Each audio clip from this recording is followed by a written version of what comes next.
साल था 2013। तब देश की सबसे बड़ी सरकारी ऑयल एंड गैस कंपनी हुआ करती थी ओएनजीसी। पूरा नाम था oil and natural gas company. जबकि उस वक्त देश की सबसे बड़ी private oil and gas company हुआ करती थी रिलायंस, जिसके मुखिया मुकेश अंबानी थे। दोनों ही समंदर की अथाह गहराइयों से तेल और गैस निकालते थे। दोनों ही कंपनियों के गैस का सबसे बड़ा हिस्सा दक्षिण भारत के राज्य आंध्र प्रदेश से आता था, जहां दोनों ही कंपनियों के गैस के कुएं थे। सरकारी कंपनी ओएनजीसी के गैस के कुएं का नाम था गोदावरी पीएमएल, जिसे टेक्निकल भाषा में KG-DWN 98/2 कहा जाता है। जबकि रिलायंस के कुएं का नाम था KG-D6, जिसे टेक्निकल भाषा में KG-DWN 98/3 कहा जाता है। दोनों ही कंपनियों के गैस के ये कुएं एक दूसरे के बिल्कुल करीब थे। आंध्र प्रदेश में कृष्णा नदी और गोदावरी नदी के बंगाल की खाड़ी में मिलने से जो बेसिन बना है, उसे केजी बेसिन कहा जाता है। वहां प्राकृतिक गैस का अथाह भंडार है। दोनों ही कंपनियों के गैस के ये कुएं इसी केजी बेसिन में स्थित हैं। लेकिन साल 2013 में ओएनजीसी ने दावा किया कि मुकेश अंबानी की रिलायंस अपने कुएं से जो गैस निकाल रही है, दरअसल वो गैस रिलायंस की नहीं बल्कि ओएनजीसी की गैस है, जो ओएनजीसी के कुएं से माइग्रेट होकर रिलायंस के पास चली गई है। जिसके बाद कई तरह की खबरें बनने लगी और ऐसे ऐसे कयास लगाए जाने लगे कि क्या रिलायंस वाकई ओएनजीसी के कुएं से गैस चोरी कर रही थी। तब ओएनजीसी ने कहा कि जो गैस रिलायंस के पास गई है, रिलायंस को उसकी कीमत चुकानी होगी। जबकि रिलायंस का पक्ष था कि उसने जानबूझकर ऐसा नहीं किया है, बल्कि प्राकृतिक वजहों से ओएनजीसी की गैस खुद ही रिलायंस के पास चली गई है। उस वक्त हकीकत का पता लगाने के लिए रिलायंस और ओएनजीसी दोनों ने मिलकर एक अमेरिकी एजेंसी डिगोलर एंड मैकनॉटन यानी कि D&M को हायर किया। 2015 में इस एजेंसी की रिपोर्ट आई, जिसमें कहा गया कि ओएनजीसी की करीब 11,000 करोड़ रुपए की कीमत की गैस रिलायंस के पास चली गई है। और तब से ही दोनों कंपनियों के बीच गैस को लेकर जो झगड़ा शुरू हुआ है, वो 13 साल बाद भी खत्म नहीं हो सका है। पूरा मुकदमा सिंगापुर की ट्रिब्यूनल से होते हुए दिल्ली हाई कोर्ट तक पहुंचा और अब यह मामला सुप्रीम कोर्ट में है।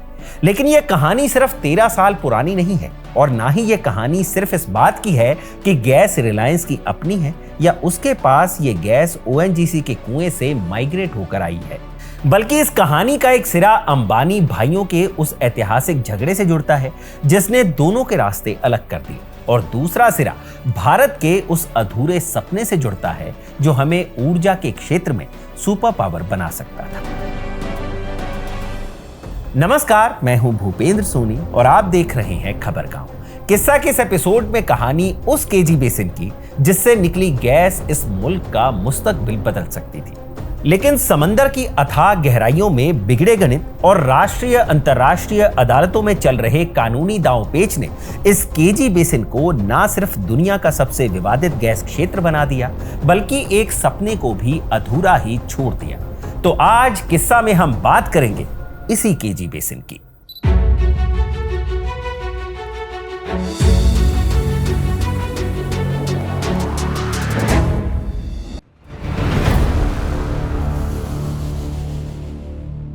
साल था 1999, जनवरी का महीना था। तब अटल बिहारी वाजपेयी को प्रधानमंत्री बने करीब 9 महीने ही बीते थे। यह उनका तीसरा कार्यकाल था। पहले 13 दिन और फिर 13 महीने की सरकार चलाने के दौरान वाजपेयी को भारत का ऊर्जा संकट समझ में आ गया था। भारत तब भी तेल का उत्पादन कर रहा था, लेकिन उस उत्पादन से उसकी 10% जरूरत भी पूरी नहीं हो पा रही थी। तो तेल विदेश से आ रहा था, यानी इंपोर्ट हो रहा था। गैस भी इंपोर्ट ही की जा रही थी और इस खरीद की वजह से जो आयात बिल बढ़ रहा था, उसे चुकाने में ढेर सारे डॉलर्स खर्च हो रहे थे, जिसकी रुपए में कीमत तब तकरीबन 90,000 करोड़ रुपए थी। लिहाजा अटल बिहारी वाजपेयी की सरकार ने तय किया कि अब हिंदुस्तान में और भी ज्यादा ऑयल एंड गैस की खोज करनी होगी। इसके लिए एक नई पॉलिसी बनाई गई। नाम दिया गया न्यू एक्सप्लोरेशन लाइसेंस पॉलिसी, यानी NELP। ये नाम याद रखिएगा। इसके तहत सरकारी कंपनियों के साथ साथ प्राइवेट कंपनियों को भी समंदर में तेल और गैस खोजने का ठेका दिया जाना तय हुआ। और यह भी तय हुआ कि कंपनी चाहे प्राइवेट हो या सरकारी, सारे ठेके नीलामी के जरिए ही दिए जाएंगे। पॉलिसी बनने के बाद टेंडर निकाला गया। शुरुआती टेंडर कुल 48 ब्लॉक्स के लिए निकाले गए, जिसमें से कुल 21 कंपनियों ने बोली लगाई। बोली लगाने वाली कंपनियों में सबसे बड़ी सरकारी ऑयल एंड गैस कंपनी यानी ओएनजीसी भी शामिल थी और सबसे बड़ी प्राइवेट पेट्रोकेमिकल कंपनी रिलायंस भी। तब रिलायंस के मुखिया हुआ करते थे धीरू भाई अंबानी। उन्होंने पेट्रोल पंप पर तेल बेचने से अपना करियर शुरू किया था, लेकिन बदलते वक्त के साथ उनके बेटे मुकेश अंबानी ने तेल की रिफाइनरियां लगा ली थी और अब वो तेल को खोजने के कारोबार में भी उतरना चाहते थे। लिहाजा जब वाजपेयी सरकार ने न्यू एक्सप्लोरेशन लाइसेंसिंग पॉलिसी के जरिए तेल और गैस के ब्लॉक की नीलामी शुरू की, तो बोली लगाने वालों में रिलायंस भी शामिल हो गई। इस टेंडर को हासिल करने के लिए मुकेश अंबानी ने रिलायंस के साथ कनाडा की एक कंपनी निको रिसोर्सेज को भी जोड़ लिया। दोनों ने मिलकर बोली लगाई और नीलामी में उन्हें जो ब्लॉक हासिल हुआ उसे नाम दिया गया KGDWN 98/3 ब्लॉक। इसी ब्लॉक को आज दुनिया KG-D6 के नाम से जानती है। अब लगे हाथ ये भी जान लेते हैं कि भारत के नक्शे पर केजी बेसिन आखिर है कहां। इसे आप देश की दो नदियों के रूट से समझिए। एक नदी है कृष्णा, जो महाराष्ट्र के सतारा जिले के महाबलेश्वर से निकलती है और देश के 4 राज्यों महाराष्ट्र, कर्नाटका, तेलंगाना और आंध्र प्रदेश से गुजरते हुए आंध्र प्रदेश के हमसाला दीवी के पास बंगाल की खाड़ी में आकर गिर जाती है। दूसरी नदी है गोदावरी। ये भी महाराष्ट्र के ही नासिक जिले के त्र्यंबकेश्वर की पहाड़ियों से निकलती है और देश के 3 राज्यों महाराष्ट्र, तेलंगाना और आंध्र प्रदेश से होते हुए आंध्र के ही अंतर्वेदी के पास बंगाल की खाड़ी में गिरती है। और दोनों ही नदियां लंबी दूरी तय करने के बाद समंदर में मिलती हैं, तो ये अपने साथ भारी मात्रा में मिट्टी, गाद और रेत लेकर आती है। समंदर में मिलने से पहले इनकी रफ्तार कम हो जाती है, तो ये अपने साथ लाई मिट्टी, गाद और रेत को समंदर के किनारे ही छोड़ देती है, जिससे डेल्टा का निर्माण होता है। इन दोनों ही नदियों का बनाया डेल्टा आंध्र प्रदेश के विशाखापट्टनम से मछलीपट्टनम तक फैला हुआ है, जिसको केजी बेसिन यानी कि कृष्णा गोदावरी बेसिन कहा जाता है। इसका विस्तार समंदर के अंदर करीब 50 किलोमीटर तक है और पूरे इलाके का विस्तार तकरीबन 50,000 वर्ग किलोमीटर तक फैला है।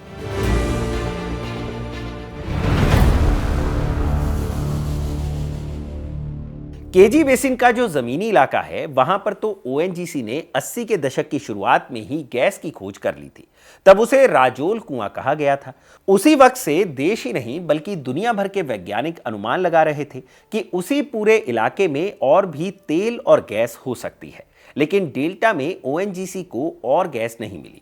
तब अनुमान ये लगाया गया कि केजी बेसिन का जो पूरा जमीनी इलाका समंदर से सटा हुआ है, उससे आगे बढ़ने पर समंदर की गहराइयों में उतरने पर तेल और गैस मिल सकती है। इसकी खोज के लिए ही सरकार ने NELP के तहत टेंडर जारी किए थे, जिसका एक हिस्सा रिलायंस को मिला था और दूसरा ओएनजीसी को।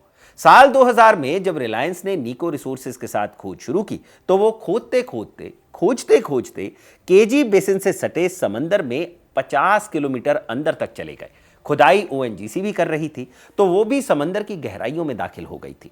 तकरीबन 2 साल का वक्त गुजरा और फिर अक्टूबर 2002 में रिलायंस की ओर से कहा गया कि उसने केजी बेसिन के D6 ब्लॉक में बहुत बड़े गैस के भंडार की खोज कर ली है। गैस ओएनजीसी ने भी खोज ली थी, लेकिन उसने कोई शोर नहीं मचाया और चुपचाप अपना काम करती रही। जबकि रिलायंस की जो खोज थी, उसमें तकरीबन 14 ट्रिलियन क्यूबिक फीट गैस मिलने की बात हुई थी। ये गैस कितनी थी, इसका अंदाजा दुनिया भर के कुछ गैस के बड़े भंडारों से करें तो बात ठीक से समझ में आएगी। तो पूरी दुनिया में जो सबसे बड़ा गैस भंडार है, वो कतर के पास है और फिलहाल कतर के पास तकरीबन 800 ट्रिलियन क्यूबिक फीट गैस है। दूसरे नंबर पर यूरोप का नॉर्थ सी है, जिसके पास तकरीबन 150 ट्रिलियन क्यूबिक फीट गैस है। यानी कि क्षमता के लिहाज से रिलायंस की यह खोज भले ही कतर या यूरोप के नॉर्थ सी का कोई मुकाबला नहीं कर सकती थी, लेकिन भारत के लिहाज से यह खोज अहम थी, क्योंकि तब हिंदुस्तान की सरकारी कंपनी ओएनजीसी हर रोज 80 से 85 million metric standard cubic metres per day यानी कि 80 से 85 MMSCMD गैस का उत्पादन करती थी। और रिलायंस की इस खोज के बाद उम्मीद थी कि रिलायंस भी हर रोज गैस के इन कुओं से इतनी ही गैस का उत्पादन करेगी और इसकी वजह से हिंदुस्तान में गैस का कुल उत्पादन लगभग 2 गुना तक हो सकता था। अब ये MMSCMD क्या इकाई है? इसका पूरा नाम है million metric standard cubic metres per day. प्राकृतिक गैस के उत्पादन और खपत को मापने की अंतर्राष्ट्रीय इकाई यही है। 1 million metric standard cubic metres per day का मतलब है कि हर दिन 10 लाख मानक घन मीटर गैस। अब ये गैस कितनी होती है, इसको ऐसे समझिए कि 1 SCMD गैस के जरिए हिंदुस्तान के तकरीबन 1.5 लाख घरों में हर रोज LPG गैस का सिलेंडर भरा जा सकता है। अगर इसे CNG में बदलें तो तकरीबन 7,60,000 किलो CNG बनेगी, जो हर दिन कम से कम 4 लाख CNG कारों में भरी जा सकती है। रिलायंस की इस खोज के बाद तकरीबन 80 million metric standard cubic metres per day का उत्पादन होना था, तो आसानी से अंदाजा लगा लीजिए कि हिंदुस्तान के 1 करोड़ 20 लाख घरों का चूल्हा रिलायंस की इस खोज की वजह से आराम से जल सकता था।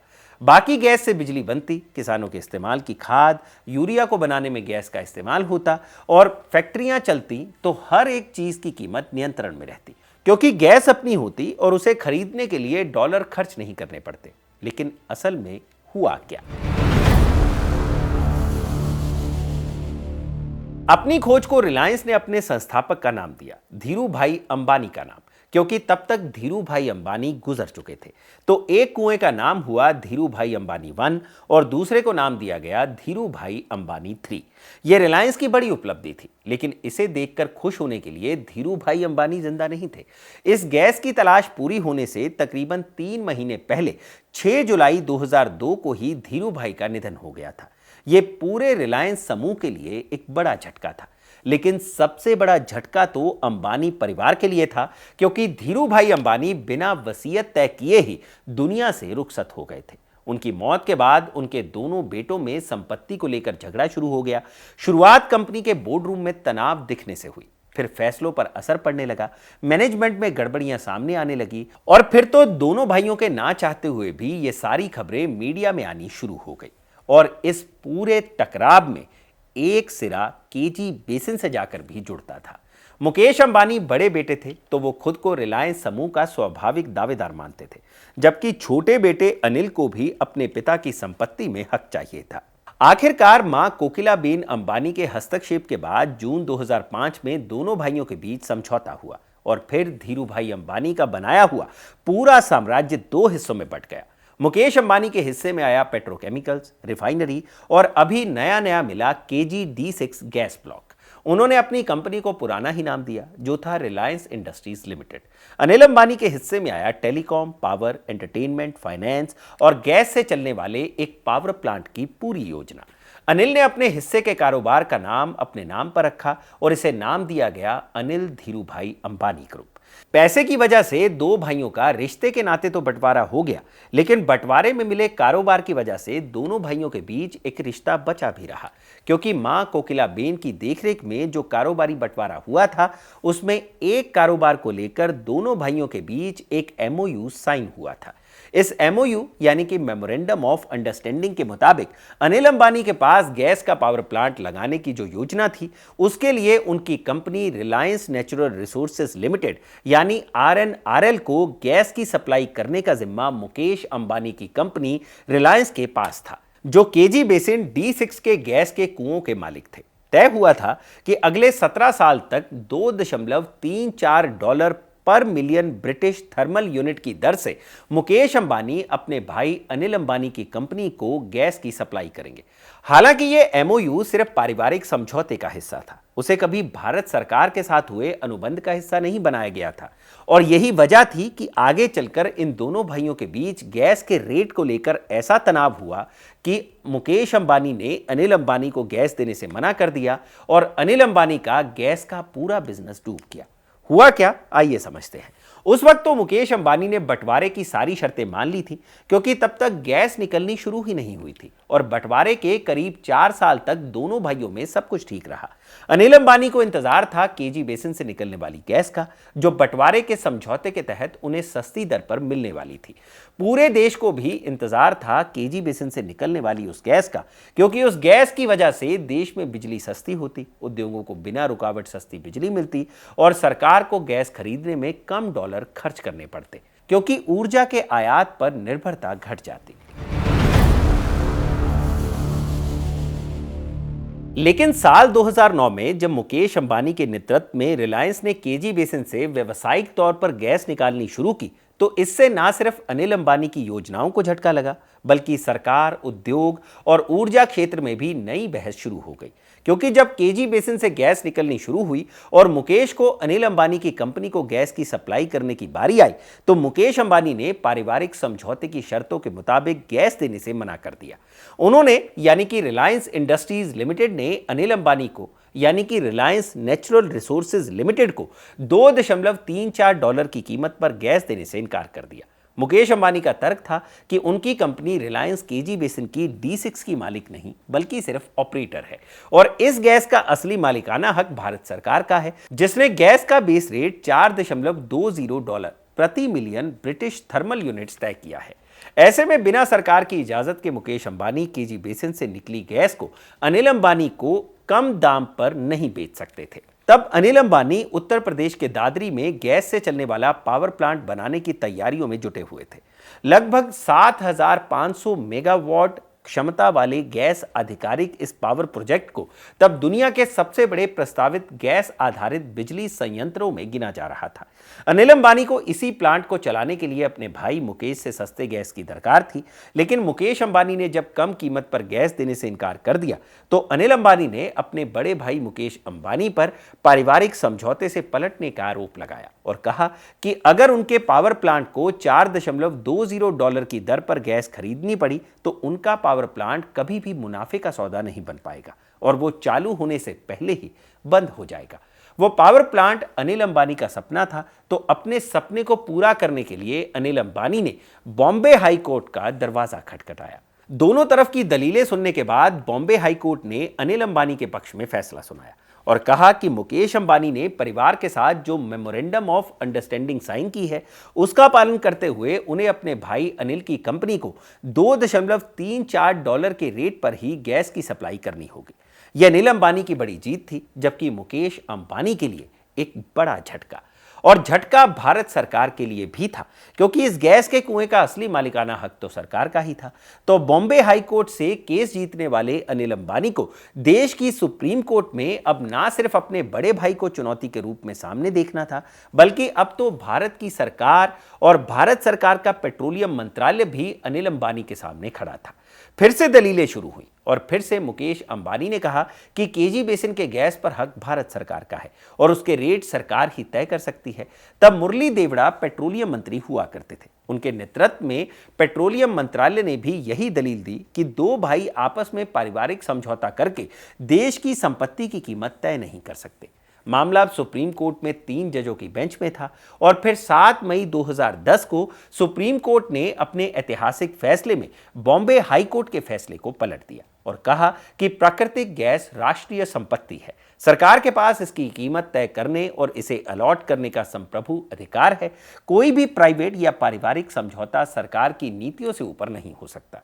अपने इस फैसले में सुप्रीम कोर्ट ने माना कि कीमत और आवंटन पर अंतिम अधिकार सरकार का है। इसकी वजह से अनिल अंबानी केस हार गए, जबकि मुकेश अंबानी $4.20 की दर पर गैस बेचने लगे। हालांकि कुछ ही समय बाद यह साफ हो गया कि उत्पादन उन स्तरों तक नहीं पहुंच पा रहा था जिसकी शुरुआत में उम्मीद जताई जा रही थी, यानी कुएं से उतनी गैस निकल ही नहीं रही थी जितनी उम्मीद की जा रही थी। इससे रिजर्व के शुरुआती अनुमानों और उत्पादन मॉडल पर सवाल उठने लगे, क्योंकि रिलायंस ने शुरुआत में दावा किया था कि वो प्रतिदिन 80 MMSCMD गैस का उत्पादन करेगी। साल 2010 में उत्पादन करीब 60 MMSCMD तक पहुंचा भी, जो तब देश के कुल गैस उत्पादन का लगभग 40% हिस्सा बन गया था। लेकिन इसके ठीक बाद उत्पादन में गिरावट आने लगी। इसके बावजूद शुरुआती साल में इस गैस की वजह से मिले भारी भरकम कैश फ्लो ने मुकेश अंबानी को ग्लोबल एनर्जी प्लेयर बना दिया और उन्होंने अपने साम्राज्य का विस्तार करना शुरू कर दिया। इसकी शुरुआत हुई साल 2010 से। तब मुकेश अंबानी ने गैस से कमाई हुई रकम से अपनी बैलेंस शीट बेहद मजबूत कर ली और इन्फोटेल ब्रॉडबैंड को खरीद लिया। तब तकरीबन 4,800 करोड़ रुपए में खरीदी गई यही कंपनी आगे चलकर उस रिलायंस जियो की नींव बन गई, जिसने भारत के टेलीकॉम मार्केट को हमेशा के लिए बदल कर रख दिया। दूसरी तरफ अनिल अंबानी के लिए केजी बेसिन पर आया सुप्रीम कोर्ट का फैसला उनके डूबते साम्राज्य के ताबूत में आखिरी कील साबित हुआ। पहले से ही कर्ज में डूबे अनिल अंबानी के लिए कोर्ट का फैसला बड़ा झटका था, क्योंकि सस्ती गैस ना मिलने के कारण उनके पावर प्रोजेक्ट्स ठप पड़ गए थे। जो शुरू होने वाले थे वो बंद पड़ गए, जो चल रहे थे वो भारी घाटे में चले गए। केस हारने की वजह से उनके शेयर्स पर भी भारी असर पड़ा, उनकी कंपनियों पर कर्ज का बोझ बढ़ता गया और गैस बेचकर कमाए हुए पैसे से जब मुकेश अंबानी ने जियो लॉन्च किया तो बंटवारे के वक्त अनिल अंबानी के हिस्से में आई रिलायंस कम्युनिकेशन पूरी तरह तबाह हो गई और आखिरकार अनिल अंबानी ने अदालत में खुद का नेटवर्थ जीरो करार दे दिया, यानी खुद को दिवालिया घोषित कर दिया। लेकिन केजी बेसिन की असली कहानी यहां पर खत्म नहीं होती है, बल्कि असली कहानी तो यहां से शुरू होती है। तब अभी की सत्ताधारी भारतीय जनता पार्टी विपक्ष में थी। अरविंद केजरीवाल का अन्ना आंदोलन शुरू नहीं हुआ था, लेकिन वो भ्रष्टाचार के खिलाफ एक मुखर आवाज के तौर पर मीडिया में दर्ज किए जाने लगे थे। तो केजरीवाल ने सवाल उठाए, भाजपा ने सवाल उठाए कि गैस का जो रेट सरकार ने तय किया है और जिस पर सुप्रीम कोर्ट ने भी मुहर लगाई है, उससे सीधा फायदा सिर्फ और सिर्फ रिलायंस समूह को ही हो रहा है। विपक्ष का आरोप था कि रिलायंस को फायदा पहुंचाने के लिए गैस की कीमतें ज्यादा रखी गई है। सवाल और भी थे, जैसे रिलायंस को उस पूरे इलाके यानी कि D6 का तकरीबन 25% हिस्सा सरकार को वापस लौटाना था, क्योंकि वहां पर कोई खोज नहीं हुई थी। लेकिन बाद के दिनों में पेट्रोलियम मंत्रालय ने पूरे ब्लॉक को ही रिलायंस को सौंप दिया, जबकि शुरुआती प्रोडक्शन शेयरिंग कॉन्ट्रैक्ट में ऐसा कुछ भी नहीं था। ऐसे में रिलायंस को पूरा का पूरा क्षेत्र अपने पास रखने की इजाजत मिल गई, जिस पर सवाल उठे। फिर साल 2011 में सीएजी ने सरकार के इस फैसले पर गंभीर सवाल उठाए और सरकार की इस नीति की आलोचना की। साथ ही साथ सीएजी ने रिलायंस पर भी सवाल उठाए और कहा कि रिलायंस ने कॉन्ट्रैक्ट्स देने में प्रतिस्पर्धा को सीमित कर दिया था। सीएजी ने अपनी रिपोर्ट्स में उदाहरण देते हुए समझाया कि रिलायंस ने नॉर्वे की कंपनी एकर को $1.1 बिलियन का बड़ा ठेका सिर्फ सिंगल बिड के आधार पर ही दे दिया, जिससे दूसरी कंपनियों को मुकाबला करने का मौका ही नहीं मिला। लेकिन सरकार और रिलायंस दोनों का तर्क था कि गहरे समंदर में गैस निकालना बेहद महंगा है और अगर कीमत इसकी अच्छी नहीं रखी गई तो ना सिर्फ रिलायंस को नुकसान होगा, बल्कि गैस के उत्पादन पर भी असर पड़ेगा, क्योंकि विदेशी निवेशक इस प्रोजेक्ट में हाथ डालने से कतराएंगे। यह विशुद्ध राजनीति थी, जिसमें दावे और प्रतिवादे थे। राजनीति यूं ही चलती रही और रिलायंस केजी बेसिन से गैस निकालकर बेचता रहा। लेकिन यह सब महज 2013 तक ही चल पाया, क्योंकि उसके बाद रिलायंस के गैस प्रोडक्शन में भारी कमी आ गई। हालांकि वादा तो मुकेश अंबानी कभी पूरा नहीं कर पाए थे। उनकी कंपनी रिलायंस ने वादा किया था कि वो हर रोज 80 मिलियन स्टैंडर्ड क्यूबिक मीटर प्रतिदिन के हिसाब से गैस निकालेंगे। लेकिन रिलायंस ने साल 2010 में जो अधिकतम गैस निकाली वो महज 60 से 62 मिलियन स्टैंडर्ड क्यूबिक मीटर प्रतिदिन तक ही सीमित रही। लेकिन जैसे जैसे वक्त बीतता गया, गैस के प्रोडक्शन में और भी कमी आती गई और साल 2013-14 तक रिलायंस का केजी बेसिन से होने वाला प्रोडक्शन करीब 10 मिलियन स्टैंडर्ड क्यूबिक मीटर प्रतिदिन ही रह गया। लेकिन इस पूरी कहानी में एक बड़ी दिलचस्प बात है। जब ये पूरे इल्जाम भाजपा रिलायंस को लेकर लगा रही थी तो उस वक्त देश में कांग्रेस की सरकार थी और आज यही कांग्रेस की सरकार या राहुल गांधी या इनके नेता उसी भाजपा पर इल्जाम लगाते हैं कि भाजपा मुकेश अंबानी जैसे बड़े बिजनेसमैन को आगे बढ़ा रही है। अब सवाल यह था कि आखिर केजी बेसिन की गैस गई कहां? सरकार ने रिलायंस से भी यही सवाल पूछा। रिलायंस का जवाब था कि डीप वाटर और अल्ट्रा डीप वाटर में गैस के जो कुएं होते हैं उनका सटीक अनुमान लगाना मुश्किल होता है। रिलायंस की ओर से कहा गया कि कुओं के अंदर उम्मीद से पहले ही पानी और रेत घुसनी शुरू हो गई, जिसकी वजह से गैस का दबाव कम हो गया है और गैस फ्लो रुकने की वजह से गैस का उत्पादन कम हो गया। लेकिन फिर अचानक रिलायंस पर इस चीज को लेकर उंगलियां उठने लगी कि वो चोरी की गैस बेच रहा है। अभी रिलायंस इस बात का जवाब सरकार को ठीक से दे ही पाती कि उससे पहले ही देश की सरकारी तेल और गैस की कंपनी ओएनजीसी ने आरोप लगाया कि रिलायंस जो गैस बेच रहा है वो असल में सरकारी कंपनी ओएनजीसी की गैस है। वजह सिर्फ ये थी कि नक्शे पर और दस्तावेजों में भले ही रिलायंस और ओएनजीसी के ब्लॉक अलग अलग थे, लेकिन गहरे समंदर में गैस के ये कुएं आपस में जुड़े हुए थे, जिसे टेक्निकल भाषा में कॉन्टिगुअस रिजर्वॉयर कहा जाता है। अगर इसको थोड़ा और बेहतर ढंग से समझाना है तो पानी के कुएं से समझिए। मान लीजिए कि आपके और आपके पड़ोसी के घर के बीच एक दीवार है। आपके पड़ोसी ने अपने आंगन में एक कुआं खोदा, आपने भी अपने आंगन में एक कुआं खुदवाया। अब आप दोनों यानी कि आप और आपका पड़ोसी अपने अपने कुएं से पानी पी रहे हैं, लेकिन उन कुओं में जो पानी आ रहा है उसका सोर्स तो एक ही है, ग्राउंड वाटर। तो अगर आपने अपने कुएं से ज्यादा पानी निकाल लिया या तेजी से पानी निकालना शुरू किया तो ग्राउंड वाटर आपके पड़ोसी के कुएं से होते हुए आपके कुएं तक भी आएगा, ताकि पानी का लेवल बना रहे। रिलायंस के साथ भी यही हुआ।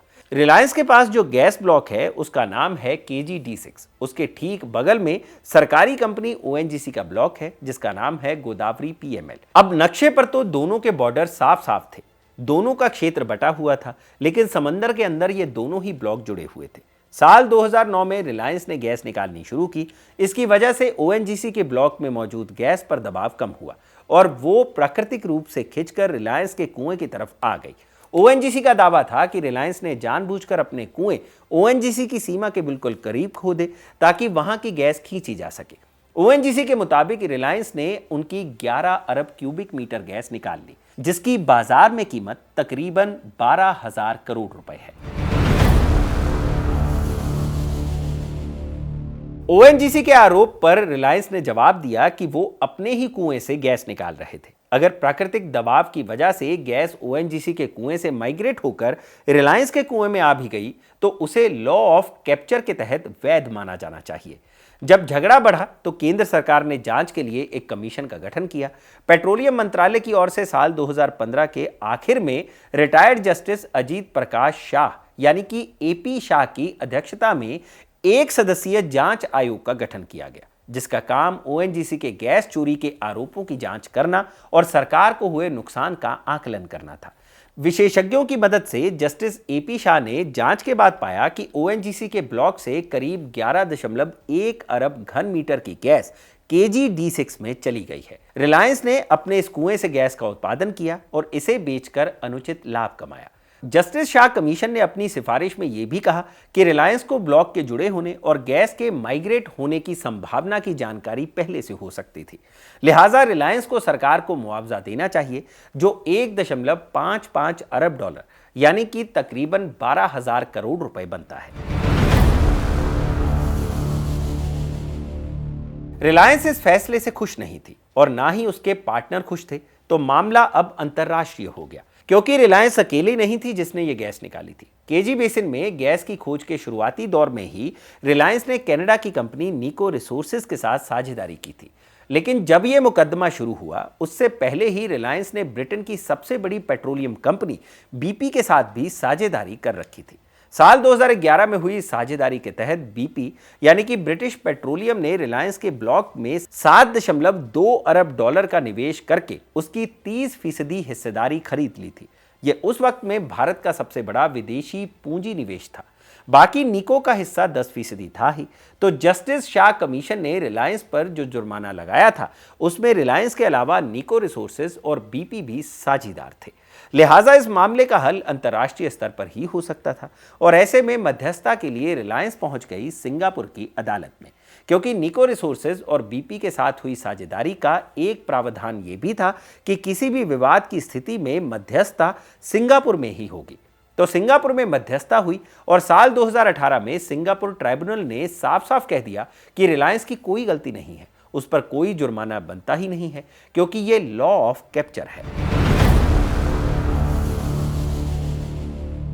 रिलायंस कंपनी की यह KG बेसिन गैस के मुकदमे में बड़ी जीत थी, लेकिन ONGC सिंगापुर ट्राइब्यूनल के इस फैसले से नाखुश थी।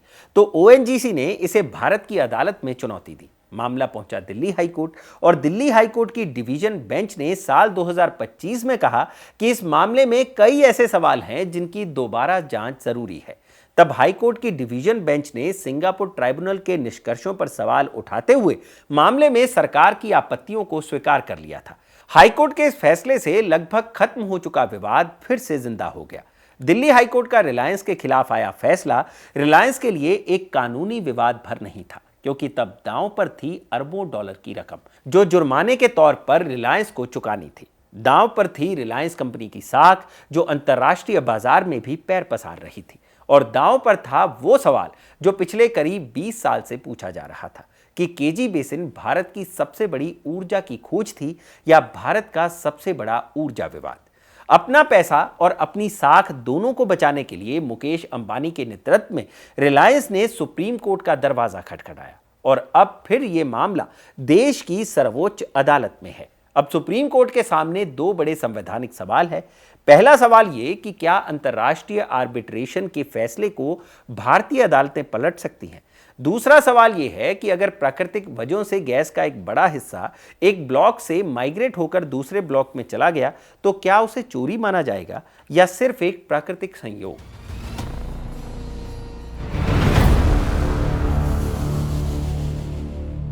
केजी बेसिन की खोज के वक्त रिलायंस ने जो दावा किया था, अगर हकीकत उसके आसपास भी रही होती तो भारत को एनर्जी में सुपर पावर बनने से कोई रोक नहीं सकता था। अगर केजी बेसिन ने पूरी क्षमता के साथ गैस का प्रोडक्शन किया होता तो आज के हिंदुस्तान की तस्वीर शायद कुछ और होती, क्योंकि तब बात 80 mm SCMD गैस की हुई थी। और अगर ये गैस निकलती रहती तो भारत अपनी जरूरत का लगभग 2/3 से भी ज्यादा हिस्सा अपने घर में ही पूरा कर लेता। पेट्रोलियम मंत्रालय का आंकड़ा कहता है कि आज की तारीख में हिंदुस्तान में हर रोज तकरीबन 189 mm SCMD गैस की खपत है। इनमें से भारत का उत्पादन महज 97.5 mm SCMD ही है और इसमें भी रिलायंस के केजी बेसिन की हिस्सेदारी महज 10 mm SCMD ही है। अगर केजी बेसिन पूरी क्षमता के साथ काम कर रहा होता तो हिंदुस्तान को शायद 20 mm SCMD से भी कम ही गैस खरीदनी पड़ती, लेकिन ऐसा हुआ नहीं। ना तो रिलायंस ने कनाडा की कंपनी निको रिसोर्सेज के साथ मिलकर ही केजी बेसिन की पूरी क्षमता से इस्तेमाल किया और ना ही रिलायंस ब्रिटिश कंपनी बीपी के साथ साझेदारी करने के बाद भी केजी बेसिन से गैस निकाल पाया। हाँ, इतना जरूर हुआ है कि पूरे विवाद के बाद निको रिसोर्सेज ने अपनी साझेदारी खत्म कर दी है और रिलायंस ने बीपी के साथ साझेदारी करने के बाद केजी बेसिन में ही 3 और नए डीप वाटर की खोज की है, जिनमें आर क्लस्टर, सैटेलाइट क्लस्टर और एमजे फील्ड शामिल है। बाकी पहले से ही D1 और D3 तो है ही, और इन पांचों को मिलाकर भी रिलायंस 30 mm SCMD से ज्यादा की गैस अभी नहीं निकाल पा रही है। नतीजा, हिंदुस्तान अपनी जरूरत की तकरीबन आधी से ज्यादा गैस अब भी विदेश से ही खरीदता है। कच्चा तेल तो 85% खरीदता ही है और दोनों को मिलाकर हर साल भारत तकरीबन 12 लाख करोड़ रुपए से भी ज्यादा की रकम खर्च करता है। अब आखिर में सवाल उठता है कि क्या खत्म हो जाएगी केजी बेसिन की कहानी? जवाब है नहीं, केजी बेसिन की कहानी खत्म नहीं होगी, क्योंकि भले ही 2002 का अनुमान फेल हो गया हो, भले ही अब तक उस केजी बेसिन से 14 ट्रिलियन क्यूबिक फीट गैस ना मिली हो, लेकिन कोशिश जारी है। ब्रिटिश कंपनी बीपी के साथ पार्टनरशिप के बाद रिलायंस तो केजी बेसिन के आर क्लस्टर, सैटेलाइट क्लस्टर और एमजे फील्ड पर काम कर ही रही है। सरकारी कंपनी ओएनजीसी भी अपनी तरफ से कोशिश कर रही है और उसने भी अपने ब्लॉक KGDWN 98/2 में तकरीबन 40,000 करोड़ रुपए से ज्यादा का निवेश किया है ताकि और गैस खोजी जा सके और तेल खोजा जा सके। इसलिए भले ही केजी बेसिन और रिलायंस भारत को एनर्जी का सुपर पावर बनाने में अभी तक नाकाम रहे हैं, लेकिन 20 साल के कानूनी विवाद, अंतर्राष्ट्रीय अदालतों के चक्कर और सियासी आरोप प्रत्यारोप के बीच भी केजी बेसिन भारत की ऊर्जा जरूरतों का तकरीबन 15% हिस्सा तो पूरा कर ही रहा है। रिलायंस को उम्मीद है कि वो जल्द ही 45 से 50 mm SCMD गैस के आंकड़े को छू लेगा और तब वो देश की जरूरत का 20% हिस्सा अकेले ही उत्पादित कर देगा। लेकिन ये भी तब होगा जब सुप्रीम कोर्ट का फैसला आएगा, क्योंकि ये कहानी जहां से शुरू हुई थी वहीं पर खत्म नहीं हो पाई है। सवाल अब भी देश की सर्वोच्च अदालत के सामने मौजूद है कि क्या रिलायंस ने वाकई ओएनजीसी की गैस चोरी की थी या नहीं। तो इस किस्से में बस इतना ही। ओएनजीसी और रिलायंस के इस विवाद को लेकर आपका क्या मानना है, हमें कमेंट सेक्शन में जरूर बताइएगा। केजी बेसिन को लेकर आप क्या सोचते हैं उसके बारे में भी बताइएगा। आगे आप कौन सा किस्सा सुनना चाहते हैं वो भी कमेंट सेक्शन में जरूर बता सकते हैं।